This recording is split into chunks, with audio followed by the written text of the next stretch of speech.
Nós tivemos um policial reformado que é procurado por suspeito de abusar sexualmente de crianças, que foi preso aqui na cidade de Uberlândia. Policial reformado, suspeito da prática desses abusos e que estava foragido e foi preso aqui. Ele estava foragido desde agosto de 2023.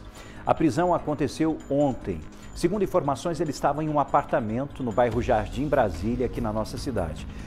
Trata-se de uma investigação policial, por isso ele é considerado, deixando claro, suspeito, e é por isso que não iremos identificá-lo, já que nós estamos falando de um suspeito até que a justiça decida realmente se ele é o culpado em relação a essa história. Vamos fazer o seguinte, vamos fazer diferente? Deixa eu chamar o nosso querido repórter Júnior Oliveira, porque o Júnior Oliveira acabou de chegar aqui na emissora, e ele há poucos instantes conversou com um delegado que está no comando em relação a toda essa investigação, o doutor Felipe Garcia, grande Júnior Oliveira, que está aqui com a gente. Ô Júnior, você só me chama para problema grave, hein? Mais importante. Faz parte do processo. Nós darmos atenção a esse caso. Mais um, infelizmente. Mais um, infelizmente. Na verdade, são dois. E entender, né, todo o trabalho que está sendo feito de inteligência policial, porque não é um trabalho sendo feito só aqui, né? É um trabalho que é de fora e que teve reflexos aqui na nossa cidade, né, Júnior? É isso, né? Exato. Rafa, é o seguinte, a polícia, a FICO, né, que é a força-tarefa que envolve a Polícia Federal, a Polícia Militar, a Polícia Civil, montaram uma operação com o objetivo de cumprir 2 mandados de prisão preventiva. Não é só um, são 2 mandados de prisão preventiva contra um policial aposentado, um policial militar aposentado que estava morando aqui em Uberlândia, na região do bairro Jardim Brasília. E aí a polícia foi até o local e conseguiu de alguma maneira localizar essa casa. Vocês estão vendo essa foto aí? Essa foto, inclusive, foi tirada de um circuito de câmera de segurança que mostra aqui o foragido da justiça, né, réu em 2 processos, o policial aposentado chegando em casa de moto. Inclusive está a data, né? Olha, exato, 23 do 4. Daqui a pouco eu vou explicar, Rafa, a dificuldade que a polícia teve. Inclusive, parece que é bem comum de foragidos da justiça, quando envolve um policial que conhece de lei, principalmente, acredita-se, inclusive, a investigação nisso, a dificuldade que a polícia teve. Então vamos lá, o que acontece contra esse policial militar aposentado? Segundo a investigação, 2 crimes que aconteceram. O primeiro crime no estado de Goiás. Lá ele teria então estuprado 2 irmãos, uma adolescente que hoje tem 17 anos, mas disse para a polícia que desde os 10 anos estaria sofrendo esses abusos, né? E um menino mais novo, um menino de 9 anos de idade, que inclusive esse crime teria acontecido em 2021. Para as pessoas entenderem, esse policial aposentado, ele faz parte de um grupo religioso. Ele não é um líder religioso, mas quem disse foi o próprio delegado, inclusive o doutor Felipe, nos recebeu muito bem na sede da Polícia Federal e pôde passar para a gente esses detalhes. Vamos lembrar que são 2 processos. O primeiro no estado de Goiás, o crime aconteceu em 2021. Um ano depois, um segundo processo, dessa vez no Distrito Federal. Lá também uma outra vítima, segundo a polícia.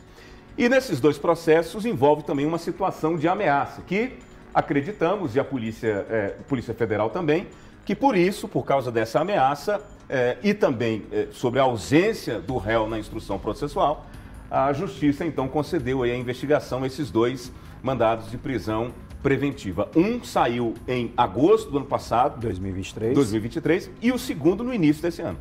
Não, agora, como que a polícia chegou até ele aqui?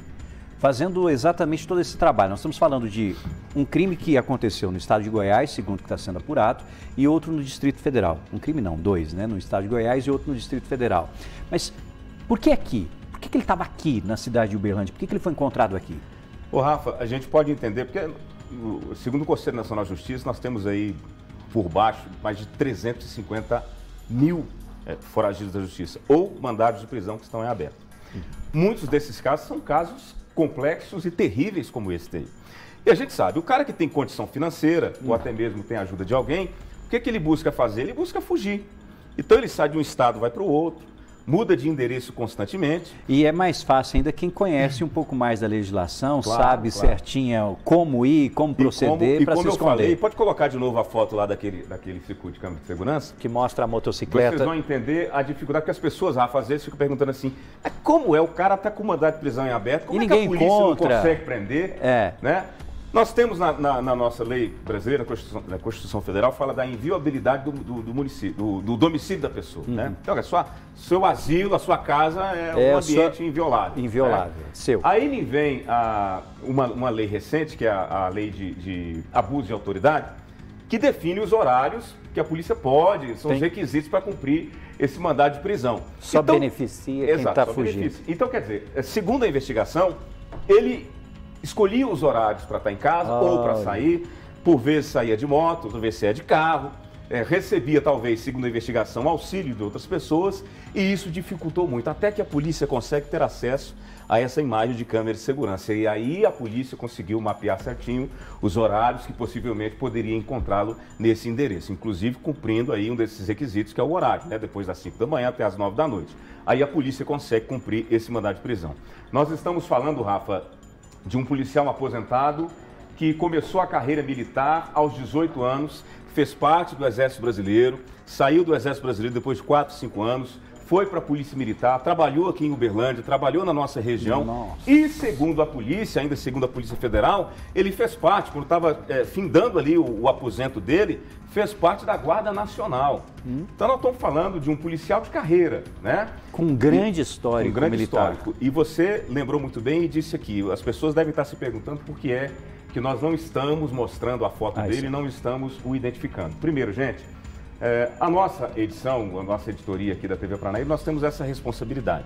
Nós estamos falando de um réu que tem 2 instruções pesadas contra ele, 4 vítimas, pelo menos 4 vítimas. Então nós temos toda essa prudência, porque não é porque nós não estamos passando pano e nem querendo esconder nada. Nós não temos compromisso com ele, nós não temos compromisso com o traficante, com o assassino, muito menos com o estuprador. Nós temos compromisso com a lei, com a justiça. E com a verdade, com a lei, com a justiça. Nós estamos falando de 2 processos de instrução penal e uma investigação de ameaça. E essa ameaça culminou bastante da decisão dessas 2 prisões. Agora, lembrando que trazer esse assunto à tona aqui é importante, porque nós estamos falando de uma pessoa que teve raízes aqui na cidade de Uberlândia, teve relacionamentos com várias pessoas aqui na cidade de Uberlândia, uma pessoa que teria algum tipo de ligação religiosa também, e isso também está sendo apurado, e isso dificultava demais para que as vítimas procurassem as autoridades. Agora, a partir do momento que está sendo falado sobre isso, possivelmente a polícia espera que quem foi vítima, se passou por esse tipo de situação, procure imediatamente a autoridade policial.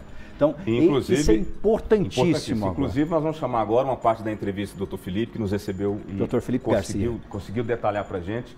Ele não teve acesso ao processo, mas na medida do possível pôde nos trazer detalhes importantes dessa investigação. Antes de falar mais alguma coisa, vamos acompanhar agora um pedaço da entrevista para vocês entenderem como é que esses crimes aconteceram e as circunstâncias desses 2 crimes, pelo menos só no estado do Goiás. Vamos acompanhar. A operação era um pouco sensível, tendo em vista a qualificação do alvo, né? Era um policial militar reformado, né? Então era uma pessoa que tinha um conhecimento de armamento, conhecimento técnico, pela própria Polícia Militar era tido como alguém bastante qualificado ali tecnicamente. Então tinha essa preocupação. Era um sujeito perigoso, então tinha a preocupação de que ele pudesse estar armado. Por isso foi feito um grupo, né, uma cooperação entre a Polícia Federal, né, a FICO e a Polícia Militar para adentrar na residência que supostamente ele estaria, né? Assim que a gente sabe, foram ao menos 4 crianças no total, né? 3 nesse processo de Goiás e 2 eram um casal de irmãos, né? Uma criança e uma adolescente, que teria sido abusados no contexto ali de uma amizade que ele tinha, né, com um casal e passou a usar essa amizade para poder abusar dos filhos deste casal, né? E aí, em certo momento, eles viajaram junto e ele abusou do filho. E aí, tendo o filho denunciado para a mãe, chegaram a confrontá-lo. E aí a filha também falou que já era abusada há 7 anos. Então, era uma situação bem delicada ali, né? Ele se utilizava dessa questão da confiança, de aproximar das pessoas, né? Seja por meio religioso ou por meio da amizade, para conseguir a confiança e realizar os seus intentos ali. A gente crê que provavelmente ela era ameaçada, né, ali a não contar, né, para os pais e tudo, então era uma criança, né? Então, no momento ali que o irmão denunciou, né, falou, ela criou coragem e também teria denunciado ele.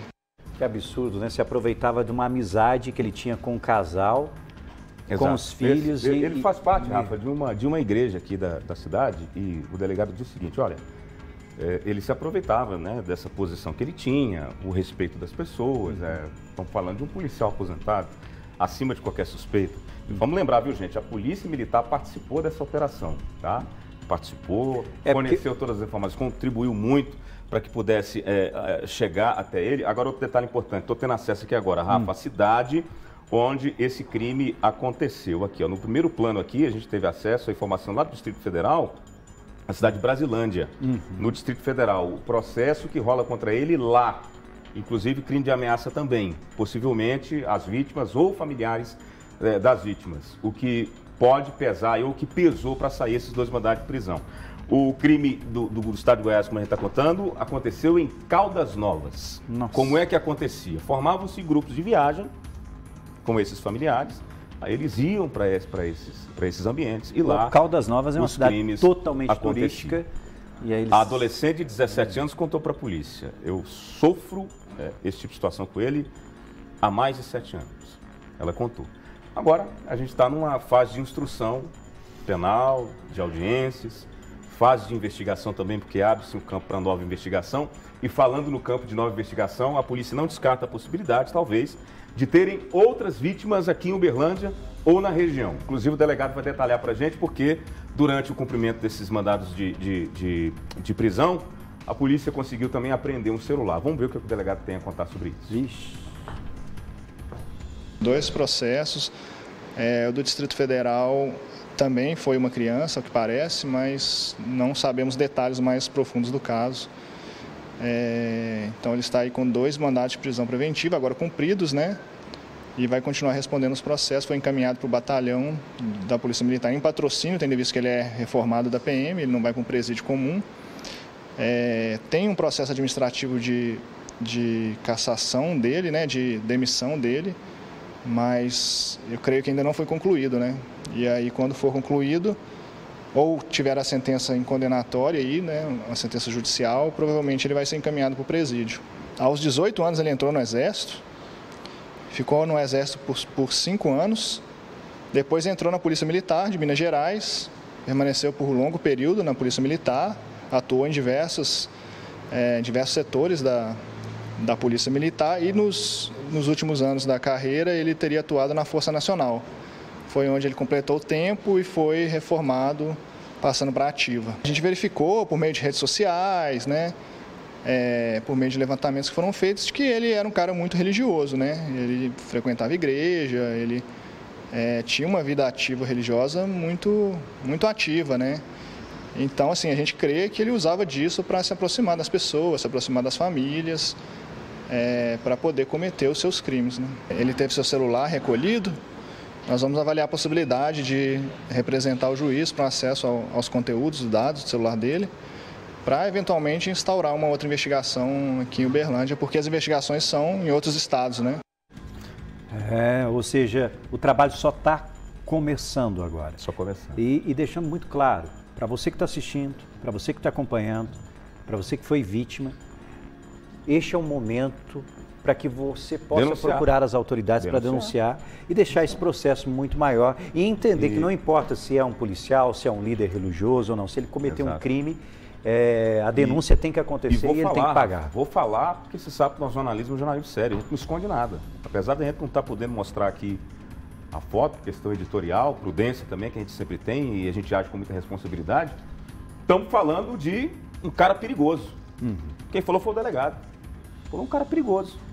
Tem ameaças, possivelmente contra essas vítimas, essas possíveis vítimas, familiares.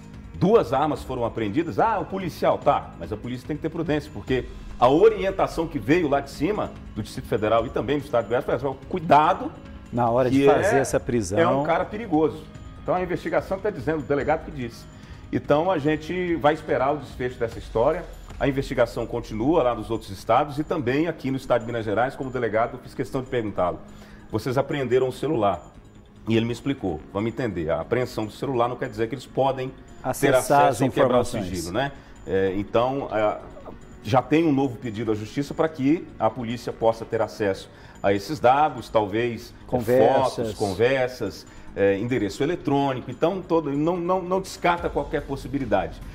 O delegado está muito ciente disso e está tendo muita lisura nessa investigação. E se caso tiverem vítimas aqui em Uberlândia, no estado de Minas Gerais, essa investigação vai ser aberta e provavelmente nós vamos ter outro desfecho dessa história. E claro, o Júnior está aqui, a nossa equipe de jornalismo, estamos acompanhando de perto, tendo atualizações, novidades, a gente vai contar tudo para você, amiga. E fica aquele recado, denuncie a prática do abuso.